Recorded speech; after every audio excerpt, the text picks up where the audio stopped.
दादाजी कब घर वापस आएंगे? मरकुस 12:18-27। मसीह में प्रिय भाइयों और बहनों, एक छोटी सी बच्ची अपने दादाजी से बहुत प्यार करती थी। एक दिन उसके दादाजी इस दुनिया से चले गए।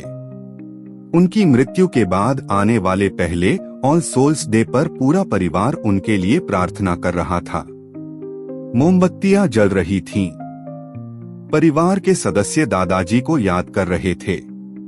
कुछ आंखें नम थीं। प्रार्थना समाप्त होने के बाद अचानक उस बच्ची ने अपनी माँ की ओर देखा और पूछा, माँ, दादाजी कब घर वापस आएंगे? कमरे में सन्नाटा छा गया। किसी ने कुछ कहने के लिए मुंह खोला। बेटी, दादाजी अब वापस नहीं आएंगे। लेकिन शब्द होठों तक आकर रुक गए, क्योंकि एक बच्चे के प्रश्न के सामने साधारण शब्द बहुत छोटे पड़ जाते हैं। प्रिय भाइयों और बहनों, शायद यही प्रश्न हर मनुष्य के हृदय में कहीं न कहीं छिपा हुआ है। मृत्यु के बाद क्या होता है? क्या हम अपने प्रियजनों को फिर से देखेंगे? क्या प्रेम कब्र पर समाप्त हो जाता है? आज के सुसमाचार में भी ऐसा ही एक प्रश्न यीशु के सामने लाया जाता है। लेकिन एक बड़ा अंतर है। उस छोटी बच्ची का प्रश्न प्रेम से निकला था। सदूकियों का प्रश्न संदेह से निकला था। सदूकी पुनरुत्थान में विश्वास नहीं करते थे। वे मानते थे कि मृत्यु ही अंतिम सत्य है। न स्वर्ग, न अनंत जीवन, न पुनरुत्थान। इसलिए वे यीशु को परखने के लिए एक जटिल प्रश्न लेकर आए। उन्होंने एक स्त्री की कहानी सुनाई। उसका पति मर गया। व्यवस्था के अनुसार उसने उसके भाई से विवाह किया। वह भी मर गया। फिर दूसरा, फिर तीसरा। ऐसे 7 पति, 7 अंतिम संस्कार, 7 बार विदाई। अंत में वह स्त्री भी मर गई। फिर उन्होंने यीशु से पूछा, पुनरुत्थान में वह किसकी पत्नी होगी? पहली नजर में यह प्रश्न अजीब लगता है, लेकिन हमें इसे हल्के में नहीं लेना चाहिए। यदि पुनरुत्थान केवल इसी जीवन की पुनरावृत्ति होता, यदि स्वर्ग केवल पृथ्वी का एक बेहतर रूप होता, तो उनका प्रश्न उचित था। लेकिन यीशु उनकी समस्या का उत्तर देने के बजाय उनकी सोच की सीमा को उजागर करते हैं। वे कहते हैं, तुम भूल में हो, क्योंकि तुम न तो धर्म ग्रंथों को जानते हो और न ही परमेश्वर की सामर्थ्य को। समस्या पुनरुत्थान नहीं थी। समस्या उनकी कल्पना थी। वे अनंत जीवन को इस संसार की सीमाओं में बांधना चाहते थे। एक रेंगता हुआ कीड़ा यह नहीं समझ सकता कि तितली बनकर उड़ना कैसा होता है।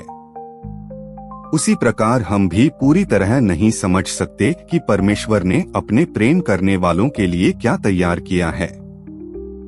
इसीलिए संत पौलुस लिखते हैं, जो बातें आंखों ने नहीं देखी, कानों ने नहीं सुनी और जो मनुष्य के मन में नहीं आई, वही परमेश्वर ने अपने प्रेम करने वालों के लिए तैयार की हैं।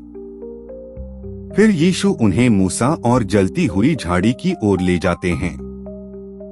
परमेश्वर मूसा से कहते हैं, मैं अब्राहम का परमेश्वर हूँ, इसहाक का परमेश्वर हूँ और याकूब का परमेश्वर हूँ। ध्यान दीजिए, वे यह नहीं कहते, मैं था। वे कहते हैं, मैं हूँ। अब्राहम, इसहाक और याकूब पृथ्वी से जा चुके थे, लेकिन परमेश्वर के सामने वे जीवित थे, क्योंकि परमेश्वर मृतकों का नहीं, जीवितों का परमेश्वर है। प्रिय भाइयों और बहनों, दुनिया की हर संस्कृति में लोग अपने मृत परिजनों को याद रखते हैं। क्यों? क्योंकि प्रेम आसानी से हार नहीं मानता। हृदय अलगाव को स्वीकार नहीं करना चाहता। लेकिन ईसाई विश्वास इससे भी बड़ा सत्य घोषित करता है। हम केवल अपने मृत प्रियजनों को याद नहीं करते, हम विश्वास करते हैं कि वे मसीह में जीवित हैं। यही कारण है कि कलीसिया संतों की सहभागिता की शिक्षा देती है। स्वर्ग के संत, शुद्धिकरण में आत्माएं और पृथ्वी पर यात्रा कर रहे हम सभी मसीह में एक ही परिवार हैं, एक ही शरीर, एक ही विश्वास, एक ही आशा। जो हमसे पहले प्रभु में सो गए हैं वे खोए नहीं हैं, वे प्रभु के साथ हैं और हम अभी भी उसी घर की ओर यात्रा कर रहे हैं। अब फिर उस छोटी बच्ची के प्रश्न पर लौटते हैं। माँ, दादाजी कब घर वापस आएंगे? सुसमाचार आज हमें एक सुंदर उत्तर देता है। दादाजी को घर वापस आने की आवश्यकता नहीं है, वे पहले ही घर पहुंच चुके हैं। यात्रा अभी हमारी जारी है और क्योंकि यीशु मसीह मृतकों में से जी उठे हैं, हमारी यात्रा का एक लक्ष्य है। एक रविवार की सुबह कब्र खाली मिली, पत्थर हटा दिया गया, मृत्यु ने अपने विजेता को देखा। पुनरुत्थान केवल एक शिक्षा नहीं है, वह एक व्यक्ति है, यीशु मसीह। वे जीवित हैं और क्योंकि वे जीवित हैं, हम भी जीवित रहेंगे। इसलिए प्रश्न यह नहीं है कि मृत्यु के बाद क्या होगा। प्रश्न यह है, वहां हमारा इंतजार कौन कर रहा है?